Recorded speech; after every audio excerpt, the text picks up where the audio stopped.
So now it's my turn, right? Okay, yeah. So first of all, thank you everyone for participating in this talk, and I'm glad. Thank you for having me. I'm glad to be here. Yeah. So I am Austin Wang, and I am assistant professor at the political science department.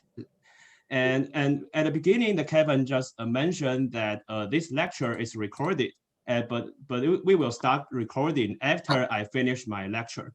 So if you have any questions, my suggestion is that you can keep your questions to the end at the Q&A session, because there will be no recording at that time. Yeah, but because as we know, we study the fact checking and we study the comparative politics. So sometimes some topic or some question might be quite sensitive. Yeah, so especially practical sensitive. So you might not want to ask when you ask those questions, when we discuss those questions, you might not want them to be recorded. Yeah, so that's the reason why I say it's okay to record my lecture, but when it comes to the Q&A session, then maybe we should stop recording, and then we can have more straightforward talk to each others. Okay. So today my topic will be make fact checking works. So I designed this lecture is because I want to share with you how practical scientists like us do research in our daily basis. I know that many of you took my comparative politics course, and many of you are taking my research method course, right? So some of you might wonder, why am I taking this kind of course? What kind of thing I can do after I learning this kind of knowledge that has been that I taught in the class, right? So I think that this lecture, I will give you some sense of what we do in daily life as a practical scientist, and whether how can we use these tools that you learn in your class to help you answer some important questions, not only in your daily life, but also into the democracy as a whole. Okay, so that's a main reason, and that's a main goal why I designed this lecture. Okay. So first of all, let me briefly introduce myself. Well, I joined the UNLV in 2018, 3 years ago, and my research interests focus on public opinion and practical psychology and research method, and also Asian politics. So if you're interested in any of these fields, you are always welcome to send me an email and talk with me for any kind of topic or any kind of research agenda. Okay. And then personally, I am named Austin 33 years ago because I was born in Austin, Texas. So that's how I got my name. So 3 years ago, when I visited Austin, Texas, I even got a mug. Keep Austin weird, yeah, from UT Austin. Yeah, so that's how I got my name 33 years ago. And in my undergrad, actually, I did not major in political science. I majored electrical engineering. But however, during the 4 years in college, I found that electrical engineering was too boring because we always study at calculus. We focus on how to do coding and how to design the circuit, how to design the chip, which is not fun. And I found political scientists much more interesting. So after that, after I graduated, I jumped to political science. I jumped to political science. And the other thing that I could have some relation with you is that I also run in the election and become a member of student congress in 2008 and 2009. Yeah, so I also ran in the elections, and I was elected by about 200 votes 10 years ago. And in the end, I played volleyball a lot. So, and I also have ever participated in the intramural volleyball game at UNLV 3 years ago. Yeah, but we don't have a game this year. But in the future, if you are interested in the intramural volleyball game, you can find me and I can join your team. Yeah, if you think I am good enough. Okay. Okay, so that's all about me. Now let's jump to our research. Yeah. So today we're going to talk about the fake news, right? And we know that fake news is a very rampant issue. It's a very problematic. Yeah, so how do we deal with this fake news? So that's what our topic today. Right? But why do we study this? Why do we study this topic? Because if you talk about the fake news, actually, fake news is nothing new, right? So if you look at the Bible, people are already talk about the fake news 2,000 years ago, right? So if we can trace it a little bit further, since people start to communicate with each other, since people start to talk to each other, then the fake news exists, right? So actually, fake news is a phenomenon that exists as long as the humanity, right? So why do we study this issue, fake news? And it seems that there's nothing we can do about the fake news since it has existed for such a long time, right? But the reason why political scientists start to study the fake news, or the formal name, misinformation or disinformation, is because that the information channel people use to communicate with each other is evolving, and it evolved very quick in recent years. So here I just show you a survey conducted by Pew Research Center last year. It shows that the majority of people in the US, now they start to use a smartphone or a tablet to get political news, right? And comparatively speaking, there are fewer people use televisions and radio or print newspapers to get their daily news, right? So now we live in a society that people use a variety of different channels to receive the information. So the information includes the fact, and the information certainly includes the fake news, right? So that's a reason why we have to study the fake news right now, because the way people communicate with each other has changed because of the advance of technology. Okay. Yeah. So after people start to use those those social network sites to receive their information, that when people no longer rely on the mainstream news media to receive information, then the phenomenon of fake news start to increase, and people start to discuss it, and some people realize that it might cause impact to our democracy or to our society as a whole, right? So there are many people that start to establish tons of fact-checking agencies. They want to provide a fact to individual, not just from the mainstream media, but also there are many organizations try to do that, right? So around the world, since the past 3 years, there are more than 500 fact-checking agencies that was established by the NGO. Right? So I always joke that there are more fact-checking agencies than the amount of fact that can provide. Yeah. So my study focused on, well, now we have fake news and we have fact-checking agency, right? Whether this fact-checking agency, the fact they provide, really help people to distinguish the fact from the fake news, right? Because there's a main reason why people establish this fact-checking agency, right? So political scientists and a lot of researchers in communications, in sociology, in computer science, they start to discuss these issues. Whether these fact-checking agencies can really help people to distinguish the fact from the fake news. And empirical studies so far show that the result is quite mixed. The first most salient or obvious result is that people found that there's a strong partisan bias on the effect of the fact-checking. Well, people will accept the fact-checking information whenever it benefits his own party, right? If there's a fact-checking information, no matter it debunk a fact, or no matter it reaffirm a truth, whenever it benefit my party, then I will accept that. Whenever it harm my party, then I will not accept that, right? So there's always a partisan bias right there, which is not surprising. And the second is that some study shows that if the fact check is endorsed by some professional or by some expert, then people are much likely to accept it compared to another fact check which is not endorsed by the expert. Yeah. And this result is also not surprising. So currently there are a lot of fact check. They were all endorsed by some professors or by some experts in a specific field, right? And the third is about the literacy, especially the numeric literacy. Some study shows that, well, if people have been trained, if people took more math class in their senior high school or in the college, then they are much likely to accept those fact check, which is in the field of science. Yeah, so people's level of education might also influence whether people will accept the fact check or people did not accept the fact check.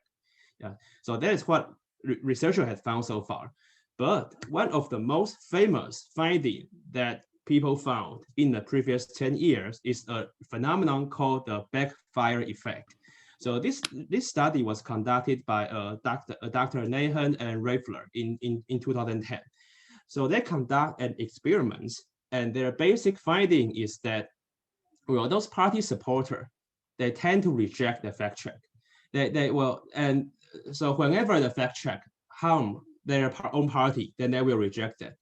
And what is worse, the researcher found out that, well, people will hold their misperceptions, people will hold their belief to the fake news much more firmly after they receive the fact checking, right? So I just heard the fake news. So I believe in the fake news. Then you tell me the fact checking. Then I don't believe the fact checking. I only believe in the fake news. So if you tell me about fact checking, then I will hold my position even more. I will never change my attitude, even though you tell me the fact.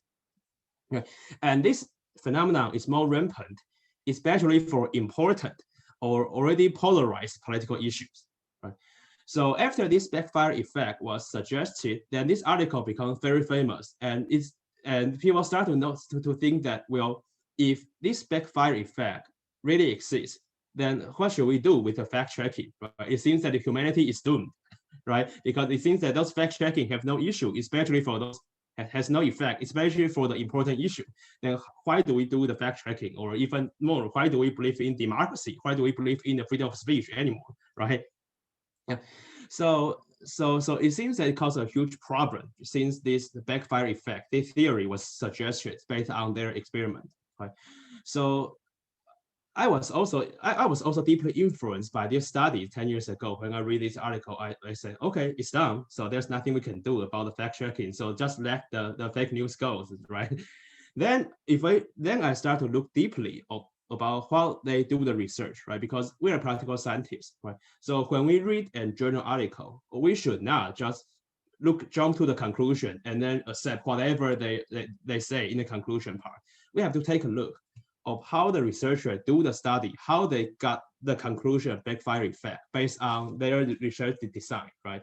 So for some of you who took my 302 course, you know that when we design a research, we have a theory in the beginning, then we have to operationalize our study, right? Then we have to design the experiments that can rule out the problem that X causes Y or Y causes X, and we have to rule out other covariate, right? So that's why we learn in policy 302, right? So we have to use the same standard to look deeply into this study, the backfire effect. Yeah. Then I found that how they design their own research. So usually, here's what they do. They are the researcher, right? So they recruit a lot of respondents, a lot of people into their lab, right? When people went to their lab, then they ask their respondent to read a news, which is a fake news, right? After they read the fake news, then ask people that, well, do you believe in this news or not? Then some people will say, I believe it, and some people will say, no, I don't believe it, right? And after that, they said another information to everyone. They tell everyone that, well, the news you just read is a fake news. It's not true. So then we ask people again. So now you believe in this news again, or you don't believe in the news again, right? So they measure people's attitude toward this fake news after they read this fake news and after they read the fact checking, right? And then they measure whether people change their attitude. And what they found is that for those people with the strong partisanship, who are strongly identified with Democrats and who are strongly identified with Republicans, they don't change their mind. They don't believe in the fact checking. Right? So that's the main result they found. So they call this result as a backfire effect. Okay. Then after we know how they conduct the study, then we will realize that there are some problem with their study, right? The first problem is that, well, the way they give people the fake news and the way they give people the fact checking is not the way how people receive the fact checking and the fake news in their daily life, right? So I just ask you, where is the last time you see a fake news, and when is the last time you see a fact checking? Well, the last time you see the fake news is not in a situation that there's an expert give you a fake news and ask you to read it, right? So the last time you see a fake news is that when you swipe on your Instagram or when you swipe on your Facebook, then, well, some of your friends post a fake news on their own account, so you will saw the fake news, right? And it's the same case for fact checking, right? So when you surf on your Instagram, then some of your friends that post a fact checking information on their own account, so you saw that fact checking, right? So that's how we encounter the fake news and how we encounter the fact checking in a daily basis, right? So the situation we encounter this fact checking and fake news is very different from the situation when people go to the lab and then there's an expert, there's a professor ask them to read the fake news, right? So the situation is quite different. Okay. And another thing is that when those researchers, they invite people go to their lab and then ask them to read the fake news. All of people's behavior were being observed by the researcher, right? So you can imagine that you have a meeting with a lab, so you go to the lab and then you read the fake news, and then the researcher asks you how do you think about this news, and then you read the fact checking, and then researcher asks you again, how do you think of this fact checking? So every of your behavior were directly observed by the researcher, right? So you can imagine that in some situation, especially for those party supporters, when they are being observed, they will think that, well, it is quite shameful if I change my mind. So I should better stick to my own position. I won't change my mind because I already tell you how I thought before. So I won't change my mind again, right? So when people are being observed by the researcher, the attitude might be different from the other scenario, like when you read a fake news at home or when you read a fact checking at home, right? So if you took my theory 2 class, then you know there's a problem of external validity when we do a lab experiment, right? Okay. Yeah. So based on the previous studies, we found that there are some problems we can do in my ongoing research, right? The first is that the impact of fake news and the fact checking might be different in different social media sites because how people use it. Yeah, so that's the first hypothesis I made. So you can imagine that if you read or if you start to share some fake news publicly compared to if you read the fake news privately, then your behavior might be different. Just let me give you one example. Yeah. So if your grandma had your WhatsApp account, then she sent you a fake news through the WhatsApp account. Then how do you behave compared to if you see someone they post a fake news publicly on the Facebook, then you see the fake news. How would you respond? So your response might be different given the publicity of the social network site. So that's my first hypothesis. Right? And my second hypothesis is that I believe that people may increase their willingness to accept the fact-checking information if they were informed privately. I believe that especially if their attitude or behavior is not observed by others. Yeah. So here I just show you a picture of a cat, right? So when you are arguing with others online, and then you just Google your argument and you found that you are wrong, right? Then whether you will accept this new information based on whether you are being observed by others. So you can imagine that if you are debating with others openly and everyone's are watching, then you will not change your point. You will just neglect what you just found on Google. You will stick to your own point. Right? However, if you just search for some new information privately and you notice that you are wrong, then no one know that you made a mistake before. Then you might change your attitude because no one noticed. Yeah, so that's my main point. Okay. Yeah, so maybe if we want to provide a fact-checking information to people, and if we want to really change people's attitude, then maybe it could be much more effective if we can send this fact-checking information privately. Then it could be much likely to change people's attitude by sending the fact-check privately. And I believe that different social network sites, some have more privacy compared to the other, just like the WhatsApp, right? If you send information through the WhatsApp, then no one can observe it. So maybe this kind of social network site can be more effective on combating the fake news compared to those public social network sites, just like Facebook or Twitter. Right. So because of this, I started to conduct some experiments. Yeah, so in the previous 3 years, I start 3 different studies and trying to test my hypothesis, whether the publicity of the social network site will influence the impact of fake news and also influence the impact of the fact-checking. Right? So I conduct 3 studies.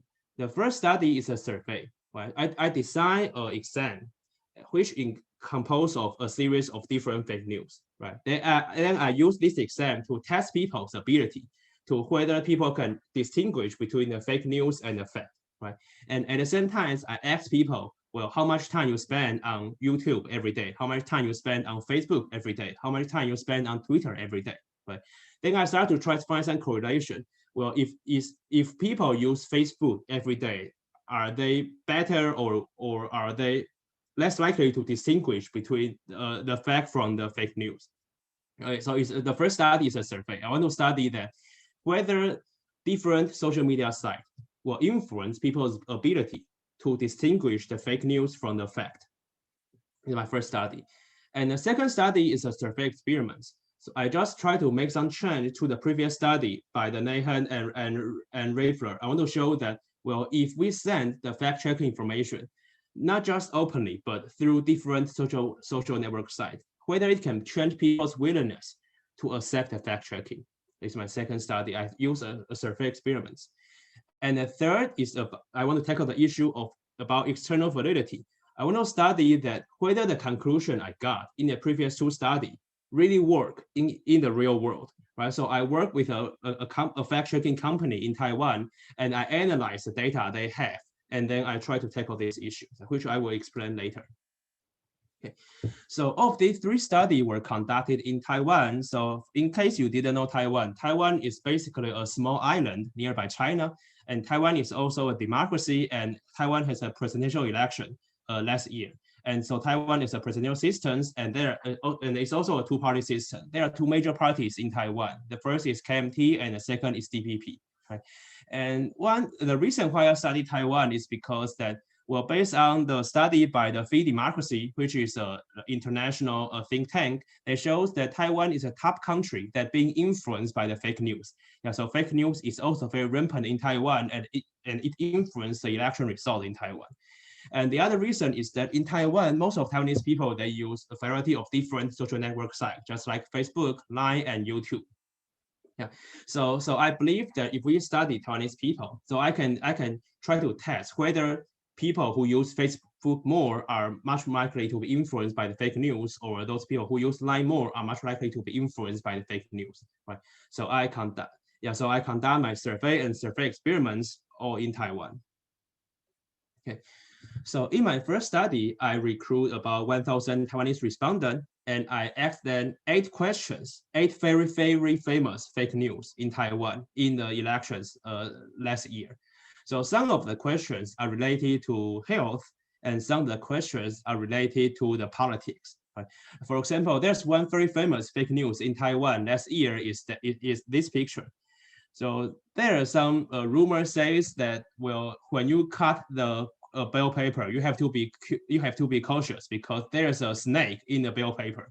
So don't put the bell papers in your salad because you might cut the snake somehow. Well, it is a very famous fake news, and my grandma also shared this fake news to me last year. But however, it's a fake news, okay? And another very famous fake news that related to the Taiwan politics is this picture. Well, there are some people say that the United States support one presidential candidate in Taiwan. So United States support the candidate so much so that they put the photo of the candidates on the Times Square. Yeah, which is also a fake news, yeah, because this photo is it's just Photoshop, yeah, and it's not real, right? So I collect this kind of fake news. So there are eight fake news. So I form an exam, and then I send this exam to 1,000 Taiwanese people. I ask them that, well, do you know it's a fact or do you know it's a fake news, right? And at the same time, I also ask this 1,000 respondent that how much time do you spend on Facebook every day? How much time do you spend online every day, and how much time do you spend on in other platform every day, right?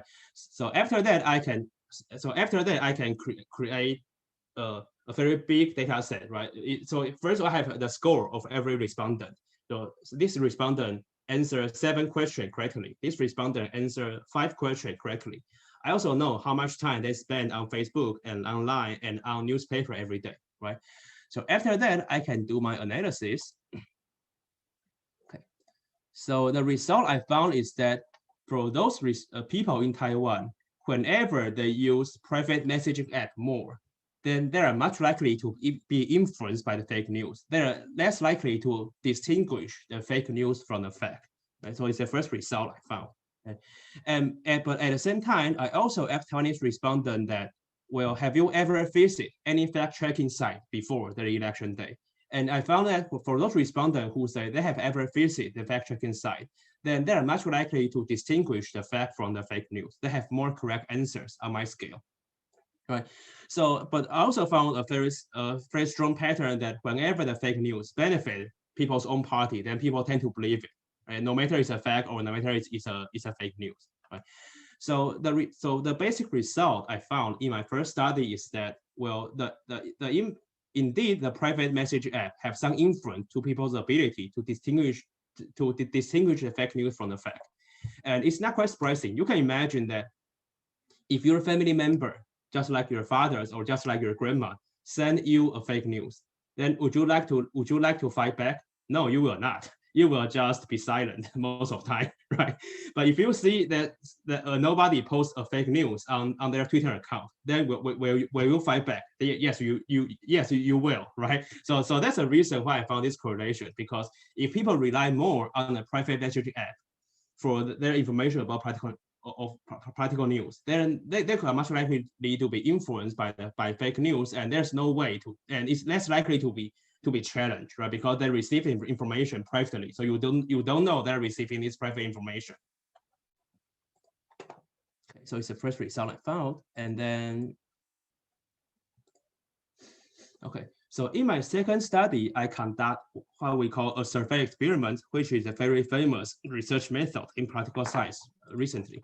So what I did is that I just follow the previous study that I showed, where I send people a fake news. But this time I could do a little bit change, is that I send a fake news through either the Facebook or through the Line, which is a messaging app, right?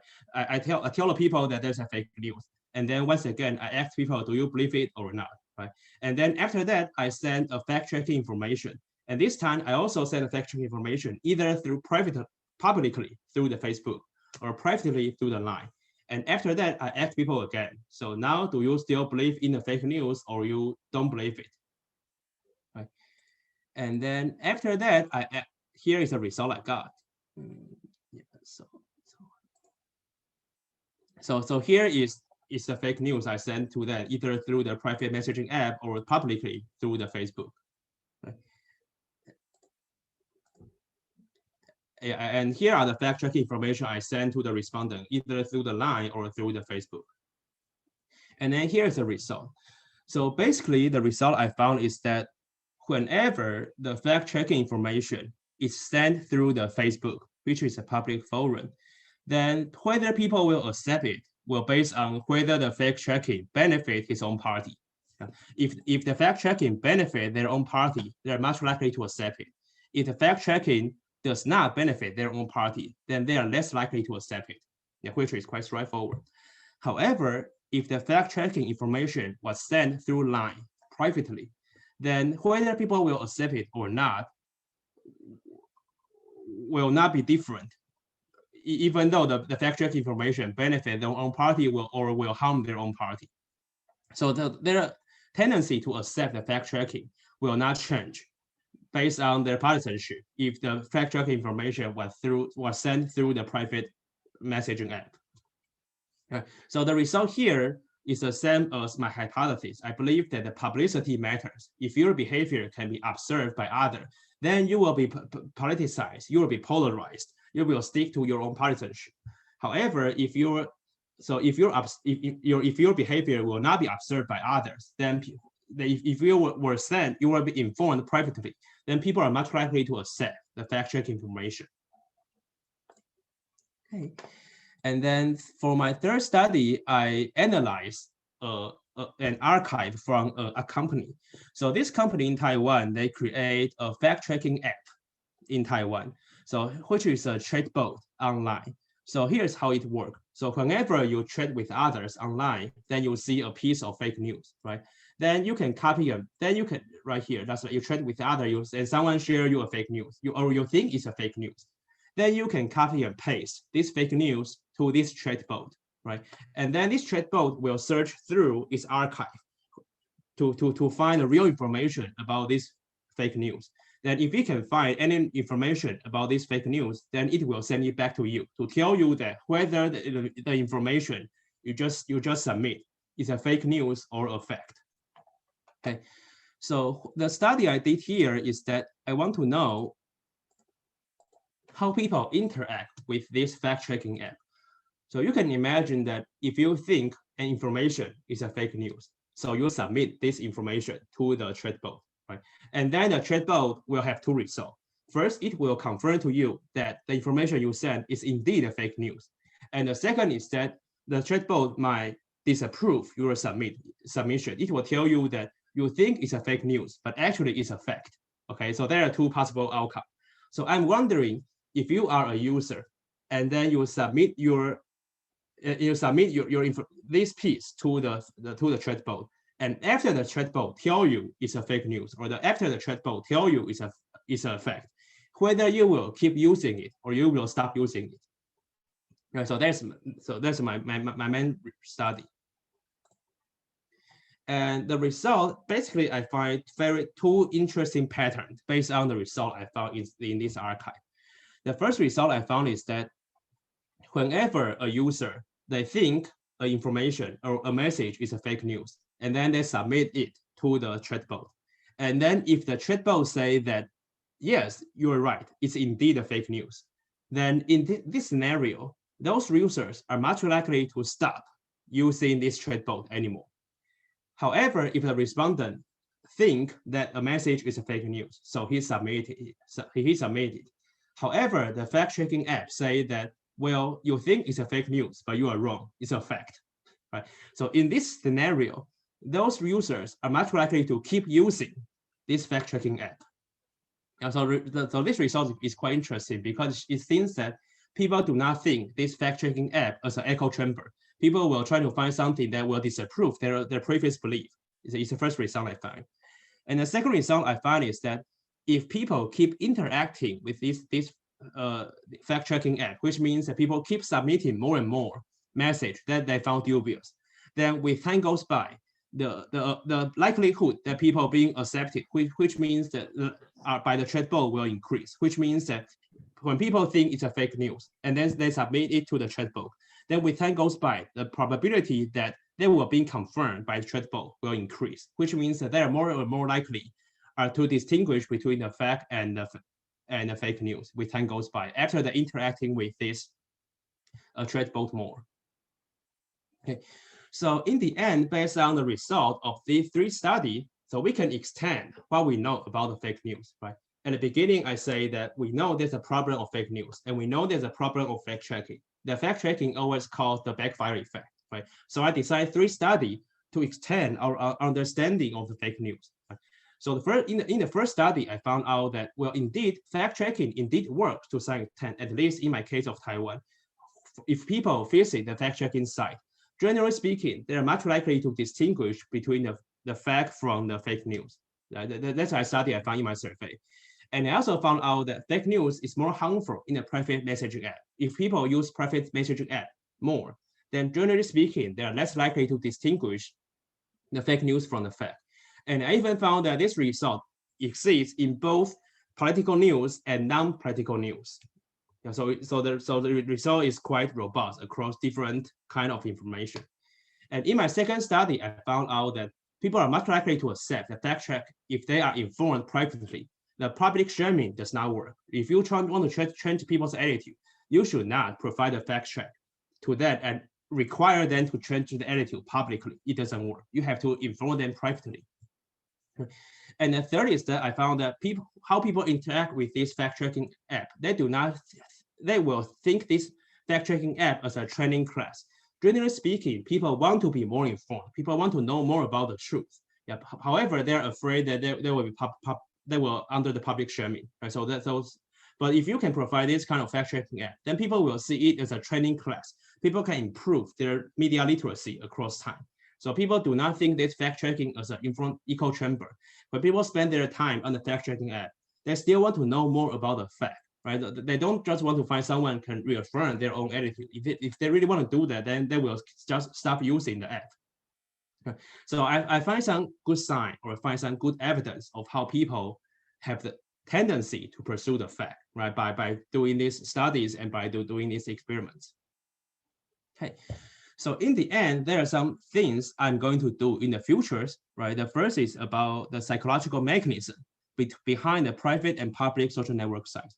So we all know that we use private and public social network sites differently, but why? Well, I'm still looking for a better psychological mechanism behind it. So we have to turn to psychology to study this effect a little bit more. So there's a lot we need to know about why people use different apps differently.